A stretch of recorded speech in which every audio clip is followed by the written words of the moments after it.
o que sedar, ponerte una medicación que en un momento dado le puede haber llegado al bebé a través de la placenta, pues entonces efectivamente los bebés ahí a veces nacen más dormidos, y no es que nazcan más dormidos, es que a veces incluso se los tienen que llevar a neonatos porque tienen que quedarse con la mascarilla de oxígeno puesta, porque les cuesta incluso poder respirar bien. Pero en una inducción, por ser una inducción en sí misma, no nacen más dormidos, ni cuesta más la lactancia. Sí que la subida de la leche se retrasa un poquito cuando hay cesárea, por el tema del dolor y todo lo que está asociado a la cesárea hace que las hormonas que deben de provocar la subida de la leche tarden un poquito más en aumentar. Entonces ahí en la cesárea sí que es verdad que a lo mejor en vez de a las 24 o 48 horas, la subida de la leche se puede retrasar a los 3 días perfectamente. Pero con la inducción en principio no debería de haber problema. Y aquí una compañera dice, posición podálica, cesárea programada, y si se produce rotura de aguas previa consideraciones, pues bueno, en ese caso pues te vas para el hospital. Si no estás dilatando ni tienes contracciones, pues te dejarán ingresada y al día siguiente por la mañana a primera hora te hacen la cesárea. En el caso de que ya estés con contracciones, te estés poniendo de parto y se prefiera el parto cesárea porque la gente que está de guardia no tiene experiencia en la atención a un parto podálico, que eso hoy en día sucede mucho, pues entonces te hacen la cesárea en el momento de ingresar, ¿vale? Normalmente digo lo de esperar al día siguiente porque si no tienes contracciones y eso, pues no hay una prisa porque el niño nazca, ¿no? Entonces, si ha sido por la tarde o a las 4 de la mañana, pues no pasa nada por esperar a las 8 para hacerte la cesárea, y seguramente sea más seguro con la gente que viene dormida de su casa, no la de la guardia. Entonces siempre la mayor parte de cosas, intervenciones quirúrgicas y tal, siempre se intenta dejar para el turno que entra por la mañana descansado de su casa, y cuando ya no hay más remedio, pues entonces se tira del equipo de guardia. Cuando hay que hacer una cesárea a las 4 de la mañana, pues se hace. Pero si se puede dejar para por la mañana, mucho mejor. Dice, consejos generales a la hora de escoger el hospital donde dar a luz. A ver, eso pues es que es muy personal, claro. Ahora mismo hay muchos hospitales en donde también se hacen visitas guiadas. Muchos hospitales también tienen página web en donde puedes entrar. En Google buscadlo porque hay muchos sitios que no lo sabes que está y pones hospital tal, plan de parto o nacer en este hospital. Y hay muchos hospitales que tienen ya información sobre sus protocolos y vas echando un vistacillo. En cuanto a lo público,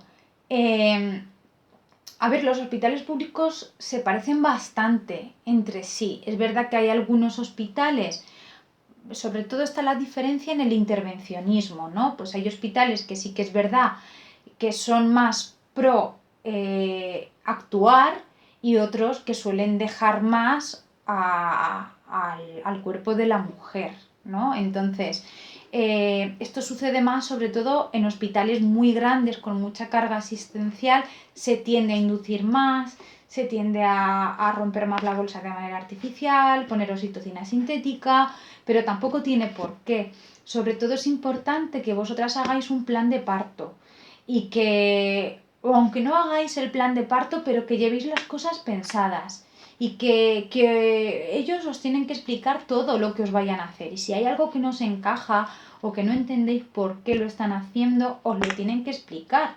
Y si es algo que se puede, que no hay necesidad de hacerlo y vosotras lo queríais evitar, pues se tiene que poder hacer. En cuanto a los privados, pues los privados ahí sí que hay más variedad. Ahí hay de todo, hay de todo. El tema de los privados, en la mayor parte de ellos el expulsivo ya cuando el bebé está a punto de salir lo atiende un ginecólogo, que no es el modelo asistencial recomendado, pero aquí en España, pues en los privados se hace de esa manera.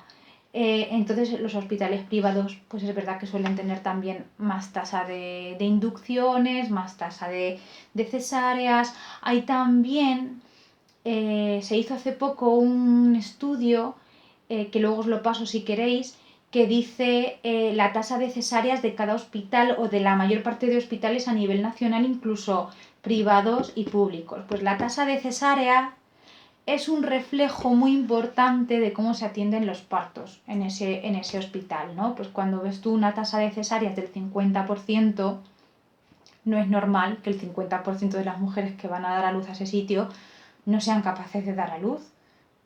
La mitad de la humanidad estaríamos extinguida si eso fuera así. Entonces, pues bueno, eso también es un dato muy revelador a la hora de elegir. Y luego el tema del hospital privado es que todos no están acondicionados de la misma manera.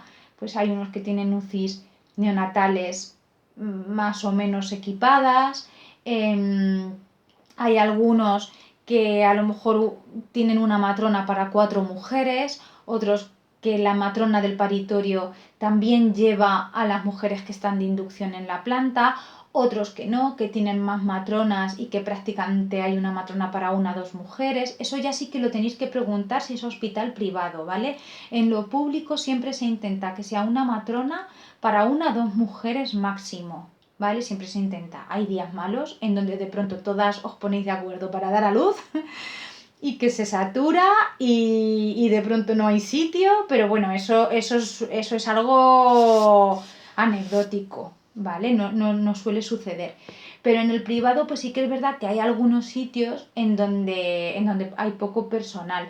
Y luego también muy importante que haya monitorización central en el privado. Es decir, que a ti te ponen el monitor y el monitor está controlando el bienestar fetal y ese registro de esa mujer se puede ver en una pantalla, tanto en el control como incluso en la consulta o en la planta. De tal manera que si hay una matrona que tiene mujeres de parto en el paritorio, pero que se va a tener que ir del paritorio porque tiene que ir a la planta a hacer otro monitor a una mujer, que pueda estar vigilando los monitores del paritorio desde la planta.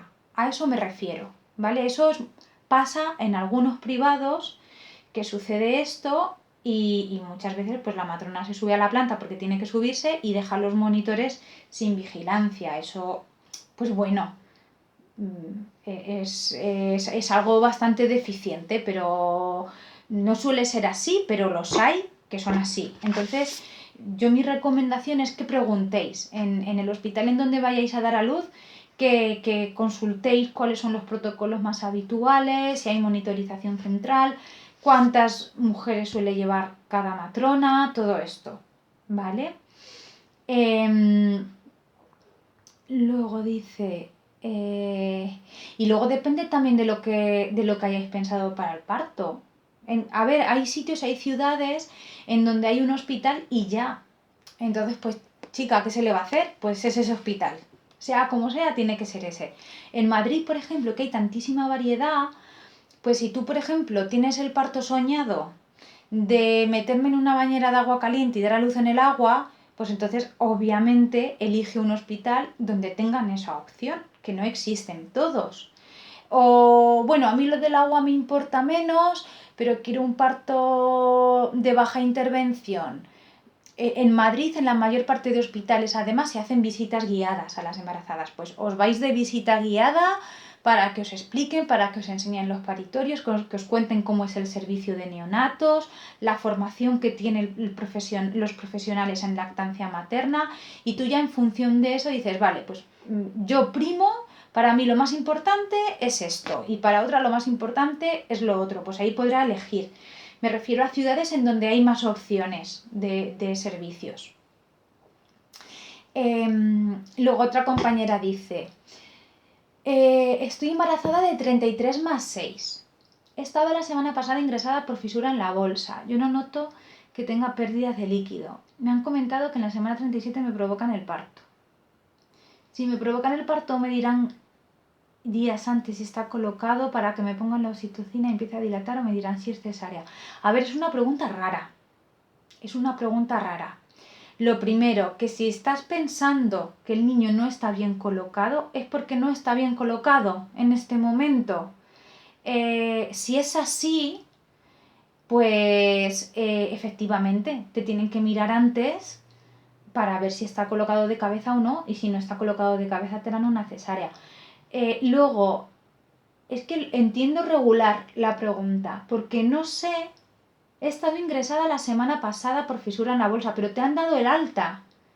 Es decir, que han descartado ya que la bolsa esté rota, porque si estuviera rota o estuvieras perdiendo mucho líquido, no estarías de alta. Entonces, no sé muy bien esto. A veces es una fisura pequeña y la pérdida de líquido no se percibe mucho. ¿Tú por qué fuiste a urgencias? Me imagino que fuiste porque notabas que estabas mojada, aunque ahora no notes mucha pérdida. Si te han dado de alta, tampoco entiendo por qué a las 37 semanas inducir el parto. No lo sé. Es que además normalmente cuando hay una bolsa rota y está confirmada la bolsa rota, se sabe que es bolsa rota, te inducen el parto a las 35 incluso. Porque a partir de las 35 los bebés ya no necesitan maduración pulmonar, están perfectamente formaditos y entonces pues ya ahí hay más riesgo de infección que prima más el riesgo de infección que el riesgo de la prematuridad.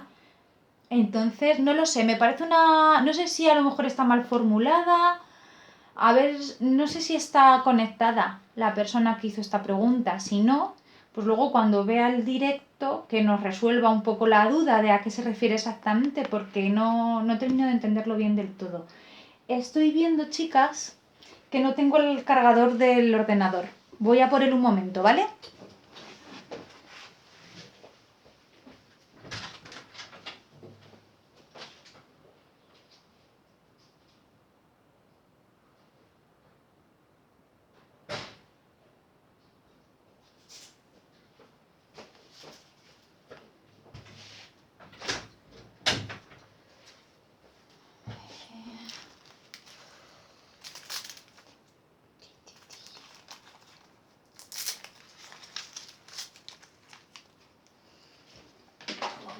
Yo...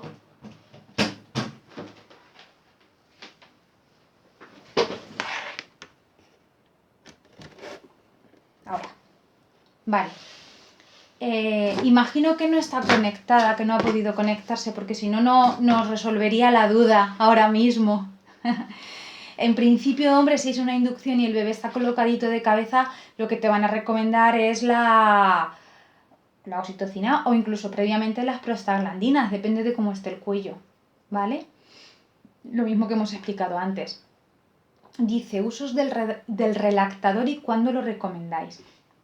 Un relactador, para la que no lo sepa, es un botecito con dos sondas. Normalmente es un bote que te cuelgas del cuello, de tal manera que dentro del bote introduces la leche, ya sea de fórmula o sea vuestra leche extraída, ¿vale? Entonces, con una pegatina, una de las sondas se coloca en la zona de la areola y del pezón, de tal manera que el niño se engancha al pecho, a la vez que se engancha, saca leche del pecho y también la va cogiendo del relactador.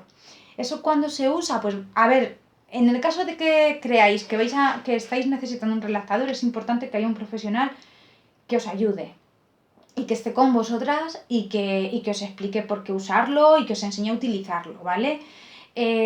¿Cuándo se puede utilizar un relactador? Pues muchas veces en bebés que no han mamado bien al principio, pues imagínate un prematuro que no se ha enganchado bien a la teta, que coge mejor del biberón que del pecho, o que se engancha bien al pecho pero se cansa enseguida porque no tiene fuerza suficiente, pues entonces ahí te lo estás enganchando al pecho, te está estimulando, te está sacando leche tuya y además te aseguras de que se está tomando lo del relactador, ¿vale? Viene un poco por ahí. O algunas veces bebés que necesitan un suplemento porque van mal de peso, yo qué sé, por el motivo que sea, porque hay una baja producción de leche materna por algún motivo, lo que sea, y entonces tú necesitas, le estás dando de tu leche y leche de fórmula, por ejemplo, O ya os digo que incluso leche vuestra extraída, pues entonces te lo pones al pecho, te está estimulando y a la vez le vas dando ese suplemento que el bebé necesita. Entonces, en el caso de que tengáis que usarlo, ya os digo que estáis en una situación de necesitar ayuda, ¿vale? Entonces, en caso de que creáis que lo necesitáis, siempre preguntad, ¿vale? No es así una cosa que una tenga comprado por si acaso y eso ya se usa porque alguien te lo haya recomendado y hay algún problema concreto, ¿vale? Dice, ¿cuándo sería mejor cambiar el pañal al bebé? Ya que justo después de comer es cuando más lo necesitaría, pero también es cuando más dormido se queda en teoría. A ver, pues es que el pañal hay que cambiárselo cuando haga falta, pues cuando lo tenga sucio hay que cambiarlo y si justo ha terminado de comer y tiene el pañal sucio hay que cambiárselo porque al final el culillo se le puede poner, le pueden salir rojeces, le puede salir eczema, entonces bueno, pues lo ideal es que siempre que esté sucio cambiárselo. Si acaba de terminar de comer y tú te asomas así un poquito al pañal y ves que el pañal está limpio, pues no hace falta cambiárselo después de comer, siempre en función de que esté sucio, ¿vale? Que está dormido, pues hacerlo con el mayor cuidado posible, pues ahí a lo mejor en vez de limpiarle más exhaustivamente el culete, pues lo que vas a hacer es cambiarle el pañal y nada, y quitarle así los restos gordos y ponerle otro para no despertarle, pero hay que cambiárselo. Luego dice, ¿qué es lo que le hacen al bebé al nacer en las caderas? A ver, eso antes de iros de alta es una de las cosas que los pediatras les hacen a los bebés, a todos los bebés. Es una cosa súper sencilla. Son dos maniobras. Entonces, en una lo que se hace es llevar las rodillas del bebé hacia arriba y en otra lo que se hace es como sacarlas un poquito hacia afuera. A esto al bebé no le duele para nada. Entonces, en función de el sonido, tanto como sonido no, se nota como un clic. Entonces, normalmente tú lo haces y no debes de notar nada. Si el fémur está bien dentro del coxal, pues entonces no va a haber ningún ruido. Pero si hay una displasia de cadera, pues entonces ahí sí se va a oír un clic que tiene que ver con que la cabeza del fémur o se sale del hueco o entra o está luxada y se vuelve a meter. Entonces en esos casos hay que vigilar esas caderas. Muchas veces es algo pasajero, es más frecuente en niños, en varones y en bebés que han estado mucho tiempo en podálica, por ejemplo. En muchas ocasiones se resuelve solo, pero en otras hay que vigilarlo porque si pasado un tiempo ese fémur no encaja bien en la cadera, pues hay que hacer tratamiento ortopédico. Normalmente son como una especie de arnés que hace que el fémur permanezca metido dentro de la cadera y normalmente es un tiempo lo que los bebés tienen que llevar eso puesto, a veces ni siquiera es todo el día, a veces es a ratos y da muy buen resultado, que los bebés se quedan fenomenal, ¿vale? Que luego no suelen tener ningún problema, ¿vale? Y es también poco frecuente que ocurra tener que recurrir ya a ese tipo de arneses, ¿vale? Lo normal es que se resuelva sola. Luego dice, ¿cómo aliviar los picores? Esto a lo mejor también lo hemos respondido en el grupo. La talquistina en crema alivia muchísimo. La crema hidratante en general, incluso aceites naturales en la zona que esté picando, aceite de oliva, de almendras, de argán, de rosa mosqueta, cualquier aceite natural va a hidratar muy bien y puede ir bien. De todas formas, en el caso de que tengáis mucho picor, os aparezcan ronchas, id al médico, ¿vale? Porque a lo mejor te aguantas pensando, no, pues esto será una reacción de la piel o lo que sea, del embarazo, y te pueden dar algo de medicación, un antihistamínico o algo que se puede dar sin ningún problema y te alivia. Luego, lo que decía hoy Silvia en el grupo, que los picores en palmas de las manos y plantas de los pies es un síntoma de colestasis. La colestasis es un problema que se da durante el embarazo y es que aumentan mucho los ácidos biliares. Esos ácidos biliares en sangre lo que hacen es están tan aumentados que no consiguen eliminarse solo por la orina y entonces se eliminan también por el sudor y dejan en la piel, producen picor, especialmente en la palma de las manos y en las plantas de los pies. Entonces, en algunas ocasiones, la mayor parte de las veces no es grave, pero si los ácidos biliares aumentan ya de un nivel, hay a veces incluso necesidad de inducir el parto, porque ahí hay peligro de un cierto fallo hepático de la mujer, de la madre. Entonces, si os sucede, id y que lo descarten, ¿vale? Que no tenga nada que ver con eso, ¿vale? Luego dice, líquido poco abundante, consecuencias ante cesárea parto. No sé muy bien qué se refiere, me imagino que cuando se pregunta esto es porque te han dicho que hay poco líquido en general. No sé si te han dicho tiene poco líquido o que te hayan dicho tiene poco líquido ya es algo patológico. Hay algunas veces que de pronto los bebés dejan de producir suficiente cantidad de líquido. Suele pasar más al final del embarazo y es un motivo de inducción, ¿vale? En principio, poco abundante, una cosa que no llegue a este nivel de líquido amniótico súper bajo, no tiene tampoco consecuencias importantes de cara al parto o a la cesárea. Tiene consecuencias de cara a que a lo mejor te plantean una inducción porque el líquido ya disminuya tanto que eso ya no sea normal. O sea, lo que decía antes de que el bebé puede estar tiempo con la bolsa rota y todo esto, sí, pero porque en el momento que rompáis la bolsa no vais a llegar a una semana de bolsa rota con el líquido amniótico estando normal y siendo un embarazo a término, porque al final te lo inducen. En caso de un prematuro, como le pasaba a la compañera esta que hemos visto antes, ahí sí que es verdad que van a intentar aguantar al bebé más tiempo con la bolsa rota por intentar que no sea tan prematuro, pero van a ir haciendo controles ecográficos del líquido y si el líquido disminuye mucho en cantidad, pues al final terminan induciéndolo, aunque sea prematuro. Luego preguntan recomendaciones sobre colchones para minicuna, Moisés, de cara a los primeros meses para evitar plagiecefalia y muerte súbita.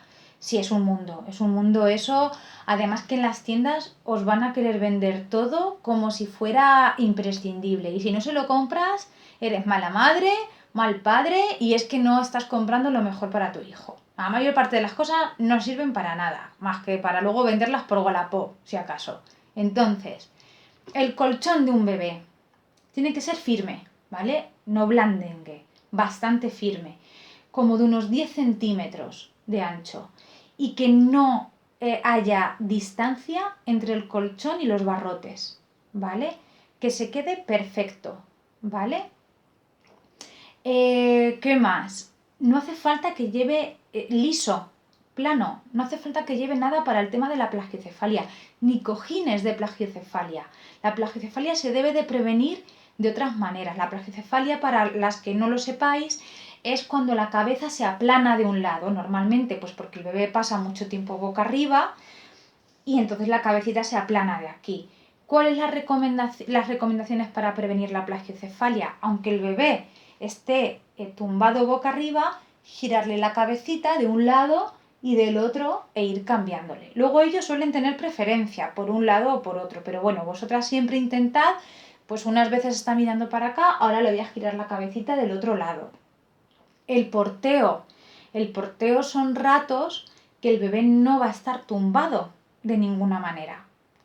Que al final el bebé, si vais de paseo, va a estar con nada le va a hacer apoyo en la cabeza. Entonces, utilizar el porteo es una manera de evitar la plagiocefalia en lugar de utilizar el carro o no utilizar siempre el carro. No es que el carro esté prohibido, pero si ratos le podemos sacar del carro y llevarle porteado, pues fenomenal. ¿Qué más? para la plagiocefalía. Los cojines venden como una especie de cojines que son unos donuts, como para ponérselo debajo y tal. Eso los fisios pediátricos no los recomiendan porque ese tipo de productos se tienen que utilizar cuando ya hay un problema. Lo que hacen es hacer más presión en las partes de fuera, que es lo que se está aplanando, lo que se está abriendo hacia afuera, y dejar de hacer presión en medio.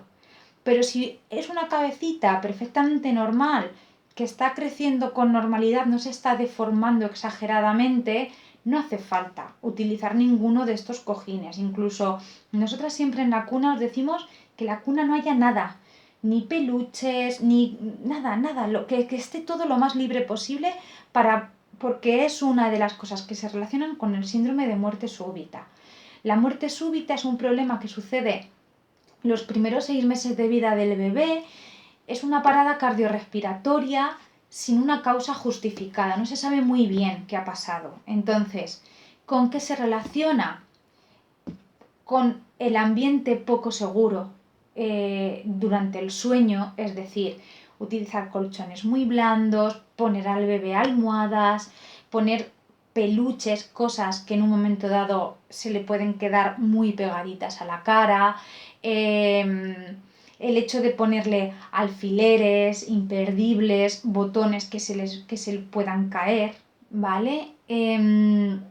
Si lo metéis en la cama a dormir con vosotros, pues es importante que los padres no estén tomando medicación para dormir, que no haya tampoco un problema de obesidad, todo esto problemas relacionados con que haya un sueño más profundo y que en un momento dado pues no nos demos cuenta de que el bebé se pega demasiado a nosotros.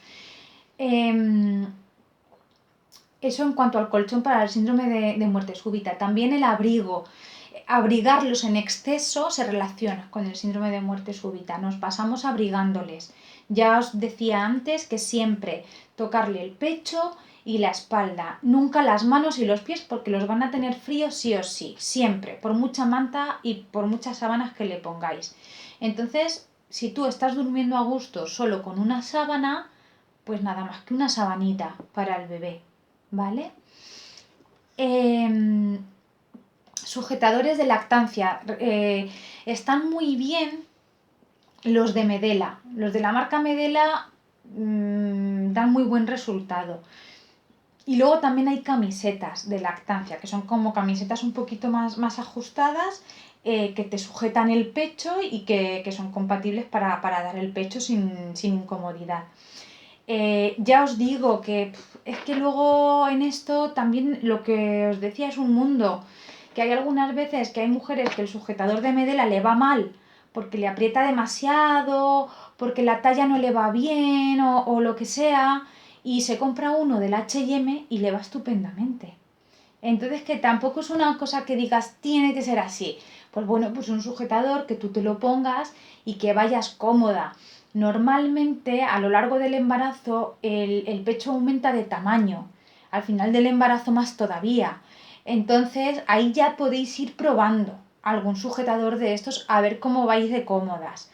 Y es probable que en el posparto incluso necesitéis alguna talla más cuando dé la subida de la leche, ¿vale?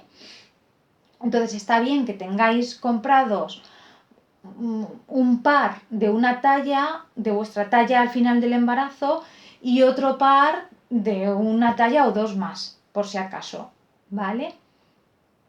Y luego una compañera ha compartido un enlace de un sacaleches que si lo conocemos, que es de AliExpress, sí que lo conocemos. Y este sacaleches por el que pregunta esta compañera, que luego lo vuelvo a mandar por el grupo, es la marca blanca o la copia de uno que se llama Elvie se escribe.